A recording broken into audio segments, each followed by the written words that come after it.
esa riqueza y sabiduría, ¿no le gustaría tener la paz y la serenidad que provienen de una correcta relación con Dios?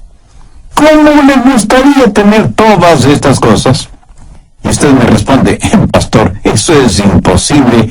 Nadie puede tener esa clase de riqueza, de sabiduría y de adoración.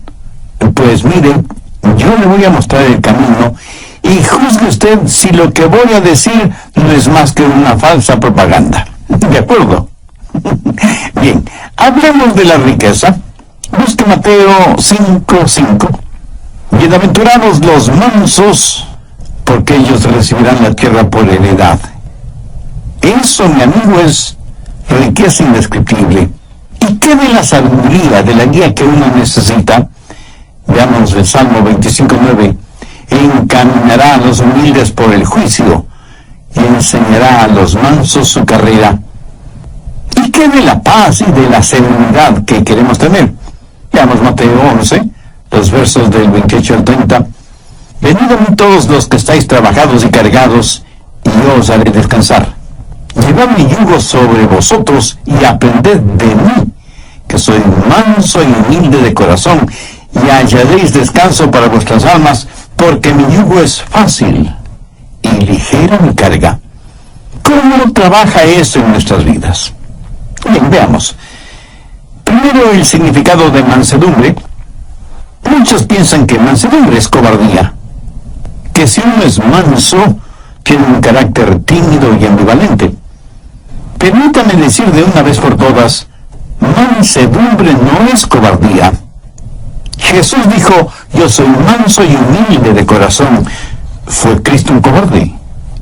¿Llamaría usted cobarde a quien con un látigo en mano echó fuera del templo los mercaderes?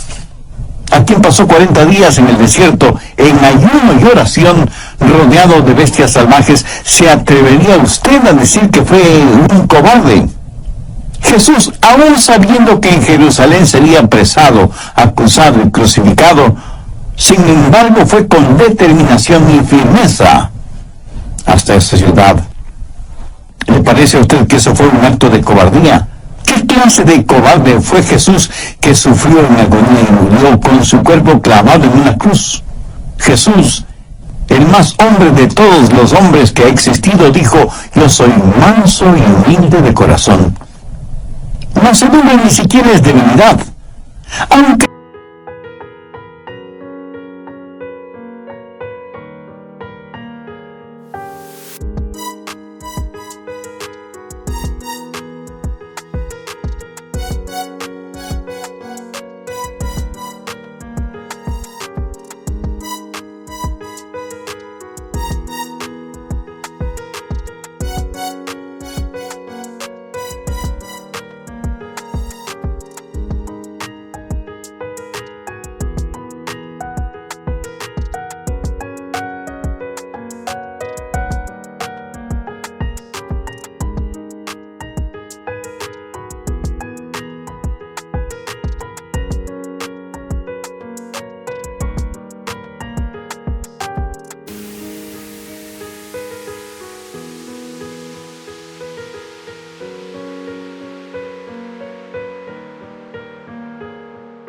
muchas veces así lo pensemos, cuando lo opuesto es la verdad. Para ser manso hay que tener tremenda fortaleza espiritual y emocional.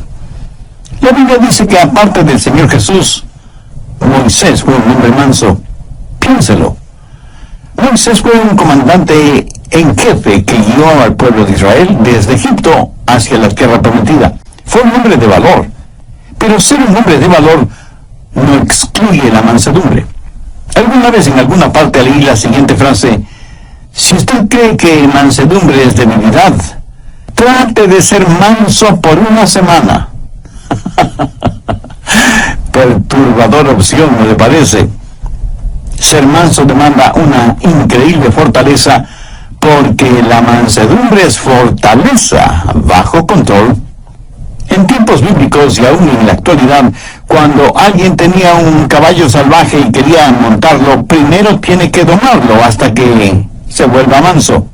Y solo cuando ha sido amansado puede ser montado, utilizado. Pero note, no es que el caballo perdió su fortaleza, sino que ahora su fortaleza está bajo control. Entonces, mansedumbre es fortaleza que está bajo control. Wallace Hamilton es el nombre del autor del libro Cabalgue Caballos Salvajes. ¿Y qué ilustra lo que estoy diciendo? Dice que nosotros venimos a este mundo con toda clase de deseos, de instintos, proclividades, habilidades y ambiciones dadas por Dios mismo, y que al diablo le encantaría quitárnoslas y pervertirlas para su propio uso. Pero esos dones son el regalo de Dios para nosotros. Pero Él quiere que todos esos dones estén bajo su control y sean para su honra y su gloria. Pero el diablo quiere pervertirlos y traer vergüenza al nombre del Señor Jesucristo. Por lo tanto, hay tres cosas que usted puede hacer con sus habilidades naturales y los dones que Dios le ha dado. Primero, autoafirmación. Allá a comienzos de la década de los años 60, apareció el siguiente lema: lo que quiera que es natural es hermoso, y cualquier cosa que es hermosa debe ser buena. Así que, lo que quiera que usted quiera hacer, hágalo. Nuestros antepasados de alguna manera fueron más listos que la gente de esta generación en su maldad. Los antiguos, si querían hacer algo malo, malvado, vil, si querían dejar correr sus caballos salvajes, tomaban esa maldad, esa impiedad, esa vileza que tenían y la deificaban, la convertían en un dios o una diosa. Por ejemplo, si ellos querían beber hasta emborracharse, decían: bien, legitimemos esto. Y se hicieron al dios Baco, que es el dios del vino, y le adoraron emborrachándose. Así que fueron pervertidamente vistos. Y si querían cometer adulterio o fornicar o vivir en un lujurioso desenfreno, deificaron a Venus como la diosa de la sexualidad y la promiscuidad. Así dejaban correr sus caballos salvajes. O si tenían rencores y deseos de venganza, para justificar su deseo de guerra, de sangre y dar rienda suelta a su odio, deificaron a Marte, el dios de la guerra. No solo que se sentían muy bien dejando correr sus caballos salvajes, sino que sus desenfrenadas bajas pasiones las elevaron al nivel de virtud religiosa. Hubo un hombre filósofo alemán, Friedrich Nietzsche, que fue el abanderado de los que querían dejar correr libremente a sus caballos salvajes. Fue el apóstol de la autoafirmación. Adolfo Hitler estudió intensamente los escritos de Nietzsche. Déjeme leer una frase que Nietzsche escribió en uno de sus libros. Dice: hagan desaparecer a sus piadosos sacerdotes y su debilucho evangelio de misericordia. Purguen de sus almas esta enfermedad diabólica llamada cristianismo. El progreso depende de hombres fuertes y gente fuerte. Por lo tanto, afírmese en usted mismo. Sea un superhombre. Y Hitler fue convencido de esto, y el resultado fue la invención de los hornos de gases para aniquilar a los judíos. Segundo, el autocontrol. Solo restrinja, reprima sus deseos. Mutile al jinete del caballo. Eso, mi amigo, es una forma de budismo. Los budistas tienen esa clase de religión. Razonan que si las personas no pueden llevarse bien y no tienen paz consigo mismas y menos con los demás, es porque sus deseos no tienen restricciones. Y esto les guía a vivir una vida de frustración. Entonces el budista dice: usted tiene que llegar a un punto en donde ya no tenga esos deseos. Tiene que sublimizar todo deseo, amortiguar sus pasiones hasta alcanzar el nivel nirvana, el lugar en donde no siente ni es nada. Es como si a usted le cortaran la cabeza para eliminar el dolor de cabeza. ¿Cómo verá? Esa es una especie de religión negativa, de fe negativa. El cristianismo es una fe positiva. Dios no elimina al jinete ni mutila al caballo. Lo que hace Dios es tomar ese deseo, esa fortaleza, esa ambición, esa habilidad, todo lo que Él mismo nos ha dado, dársela al Señor Jesucristo y dejar que Jesús controle nuestra vida. Anote Romanos 6:19. Así ahora, para santificación, presentad vuestros miembros para servir a la justicia. ¿Qué es lo que Dios quiere hacer? Dios quiere tomar sus habilidades y sus deseos y ambiciones y multiplicarlos. No, de ninguna manera. Lo que Dios quiere hacer es controlarlo para su gloria. Por ejemplo, digamos que usted tiene un temperamento volátil. Dios dice que no debe perder su temperamento y que más bien debe aprender cómo usarlo. Mire lo que dice Efesios 4:26. Airaos, pero no pequéis. El mismo Señor Jesús, cuando vio que los mercaderes habían hecho del templo un lugar para sus negocios no muy honestos, que digamos, se airó, se enojó, fue movido a ira. O sea, él no perdió su temperamento, su control, sino que lo utilizó en una causa justa. Amigo, si usted me dice que no tiene temperamento, entonces algo no está bien con usted. Jesús quiere controlar su temperamento para su gloria. Debe haber ciertas cosas que deben disgustarle, enojarle, hacerle perder su temperamento. Por ejemplo, la industria pornográfica, el tráfico de drogas, la explotación sexual de mujeres y de niños y toda la depravación actual que está convirtiendo al mundo en un desierto espiritual, moral y ético. Un desierto lleno de fieras feroces. ¿Y qué de nuestra lengua? Jesús quiere que con nuestra lengua le alabemos y le glorifiquemos. Gracias a Dios hay muchos cantautores que son genuinamente cristianos y utilizan ese don que Dios les ha dado no solo para tocar e inspirar la vida de otras personas, sino y sobre todo para alabar, honrar y glorificar a Dios. Y Dios nos da dones y talentos, naturales o especiales, no para que nos volvamos orgullosos de tener esos dones y talentos, sino para que con ellos alabemos y bendigamos a Dios. Y eso también, amigo, es fortaleza bajo control. Generalmente usamos nuestra lengua para criticar negativamente, para insultar, para vejar al prójimo, para quejarnos, para expresar nuestra ira, para vocalizar nuestro enojo. Pero cuando Dios toma el control de nuestra lengua, ¿qué es lo que sucede? Mateo 12:35 tiene la respuesta. El buen hombre del buen tesoro del corazón saca cosas buenas. ¿Tiene usted ambiciones? Y no faltará quien de inmediato me diga, el pastor, ser ambicioso es malo. Le digo, ¿en dónde aprendió usted ese disparate? Si usted no tiene ambiciones, no es un ser humano. Escúcheme, una cosa es ser ambicioso y otra cosa es ser codicioso, avariento, egoísta. Su ambición no debe ser por tratar de ser el mejor, el más influyente, el más importante o el más poderoso. Su ambición debe ser la misma ambición que tuvo el apóstol Pablo, querer ser como Jesús, que Jesús viva la vida de él en la vida de Pablo. Esa es una santa, sana y noble ambición. Eso es fortaleza bajo control. ¿Cómo puede usted ser una persona mansa? Busque la epístola de Santiago, capítulo 1, desde el verso 21. Ponga mucha atención a esta porción de las Escrituras para que sepa cómo la mansedumbre puede ser parte de su vida. Por lo cual, desechando toda inmundicia y abundancia de malicia, recibid con mansedumbre la palabra implantada, la cual puede sanar vuestras almas. Pero sed hacedores de la palabra, y no tan solamente oidores, engañándoos a vosotros mismos. Aquí el Señor nos dice que debemos recibir con mansedumbre la palabra.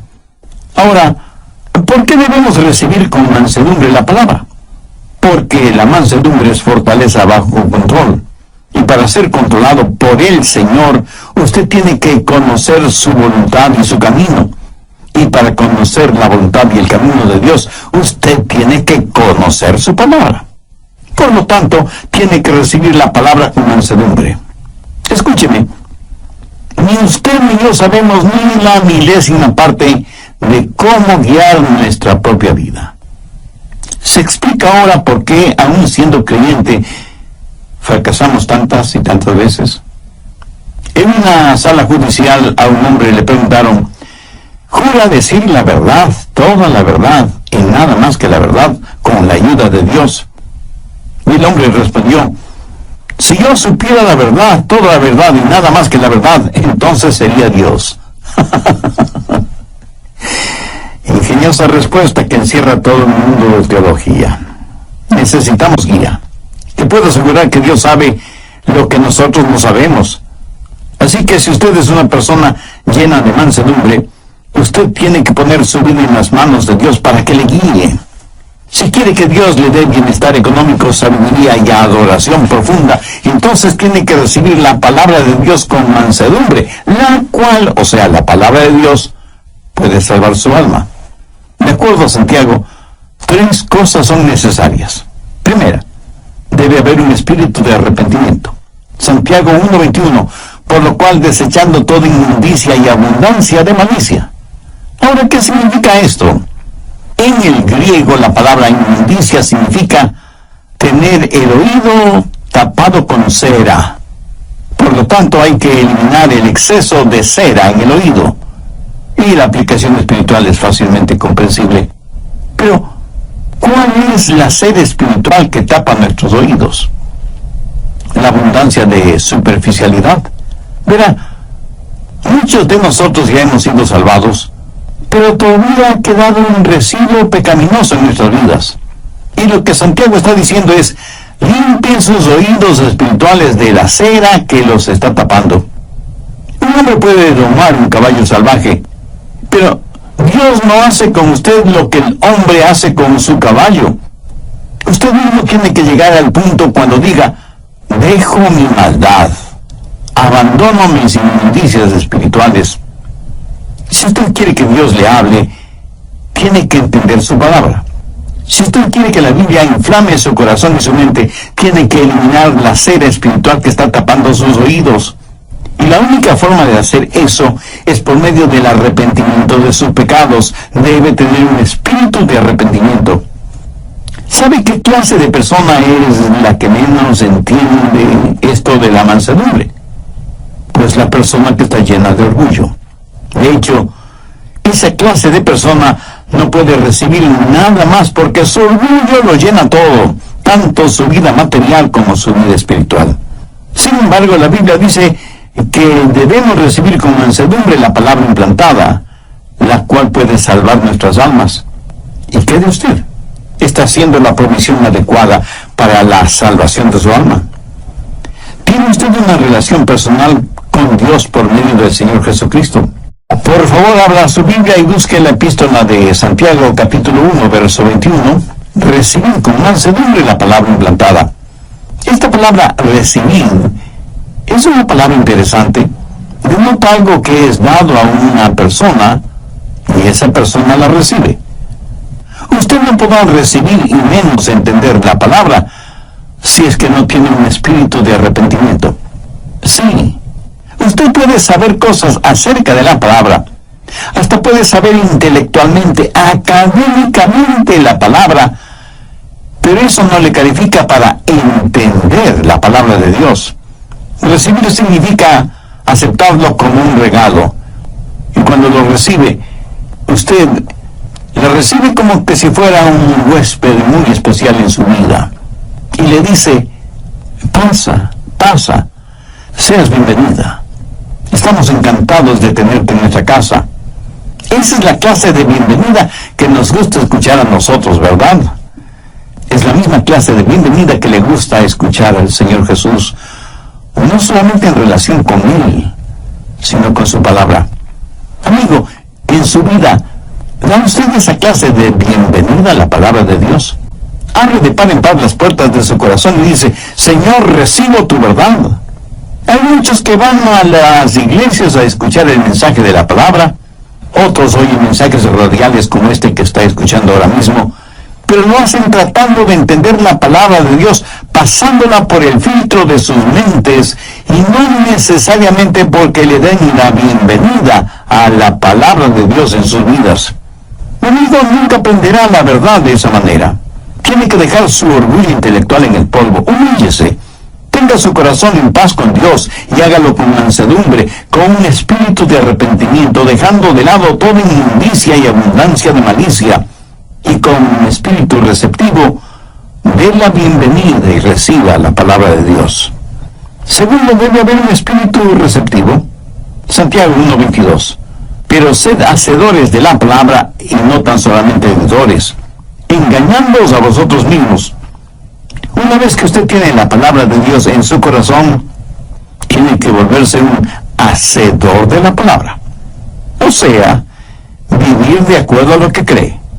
Fuera de esta verdad, todo lo demás no es más que verborrea religiosa. Si usted no es hacedor de la palabra, se engaña usted mismo. Si usted solo escucha las verdades de la palabra de Dios, pero nunca las pone en práctica, usted es culpable de autodecepción y por lo tanto puede perder su alma en vez de salvarla.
La Biblia dice que el hombre de doble ánimo, esto es, indeciso, es inconstante en sus caminos. Jesús dijo, cualquiera que me oye estas palabras y no las hace, le compararé a un hombre necio. Escuchar y no hacer es una verdadera locura espiritual. Las impresiones sin las expresiones dan como resultado las depresiones. Si usted solo oye la palabra de Dios y no vive de acuerdo a esas verdades, tendrá un efecto negativo en su vida. Alguien dijo que educación es el proceso mediante el cual el material en los cuadernos del profesor es transferido a los cuadernos del alumno sin que haya pasado por la cabeza de ninguno de los dos. Me temo que muchas veces esa clase de conocimiento bíblico es el que tenemos. Pero las enseñanzas bíblicas no solo que deben estar en nuestra cabeza, sino que necesitan estar en nuestro corazón para que se manifiesten en nuestra vida. ¿Para qué sirve la mansedumbre? Veamos el final del verso 21 en Santiago 1, el cual puede salvar nuestras almas. Tercero, los motivos de la mansedumbre. El querer alcanzar bienestar económico, el desear ser guiado y tener visión y liderazgo en cada crisis de la vida, esa es una buena motivación. Recordemos lo que Jesús dijo en Mateo 5:5, bienaventurados los mansos, porque ellos recibirán la tierra por heredad. Usted me dice, pastor, en la actualidad usted no consigue mucho siendo manso. En nuestro mundo uno tiene que patear, arranchar, pelear, morder, engañar. Esa es la única forma de salir adelante. Pudiera ser. Pero quiero que recuerde que el hombre perdió su herencia por falta de mansedumbre cuando se rebeló contra Dios en el jardín del Edén. La gente hoy en día no es capaz de gozar con lo que piensan que tienen por su espíritu de rebelión. Pastor, ¿qué quiere decir que recibirán la tierra por heredad? Bien, veamos 1 Corintios 3:21. Todo es vuestro. Veamos ahora 2 Corintios 6:10. Como no teniendo nada más, poseyéndolo todo. Ahora, ¿qué significa todo esto? La tierra y todo lo creado son propiedad de Dios. Nosotros pertenecemos a Dios. Por lo tanto, todo lo que Dios tiene es nuestra herencia, porque somos hijos suyos, coherederos juntamente con Cristo. Y sin embargo, nada es realmente nuestro. Nosotros solo somos administradores, mayordomos de las cosas de Dios. Y este es un arreglo admirable. Porque cuando el diablo venga y le diga, si no me sirves, voy a quitarte todo lo que tienes, usted le responde, tú no puedes quitarme nada porque nada tengo, todo le pertenece a Dios. Poderoso jab de izquierda al mentón del diablo, quien cambia de táctica y le dice, entonces si me sirves y me adoras, te lo daré todo. Y usted le responde, diablo, tú no puedes ofrecerme nada porque ya lo tengo todo.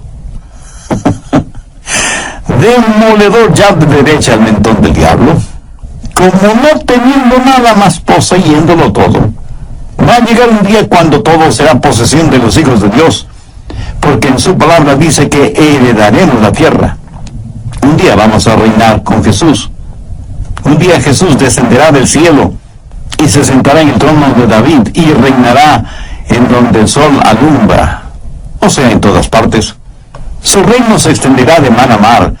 Los lagos, ríos y océanos estarán rebosantes de peces. Los árboles se doblarán por el peso de los frutos en sus ramas. El cielo se llenará con multitud de aves y todos los desiertos del mundo se convertirán en florecientes jardines. Todo esto será la herencia de los hijos de Dios. Los mansos heredarán la tierra. Eso lo tenemos ahora como herencia en nuestro corazón. Pero un día será realidad. Tendremos bienestar, riqueza económica. Salmo 25:9, encaminará a los humildes por el juicio. Mucha gente se pregunta, ¿por qué Dios no nos habla hoy? Están viendo y entendiendo las cosas al revés. No es que Dios no nos hable. El problema es que nosotros no estamos escuchando. No tenemos una actitud de mansedumbre para oír la voz de Dios. Desea usted que Dios le guíe. Si usted se humilla con un espíritu de arrepentimiento, con un espíritu receptivo, Dios le guiará. Y usted no será como un barco en medio de una oscura y furiosa tormenta, sin brújula, sin timón, sin mástil y sin velas, empujado por las olas y los vientos de este mundo. Encaminará a los humildes por el juicio.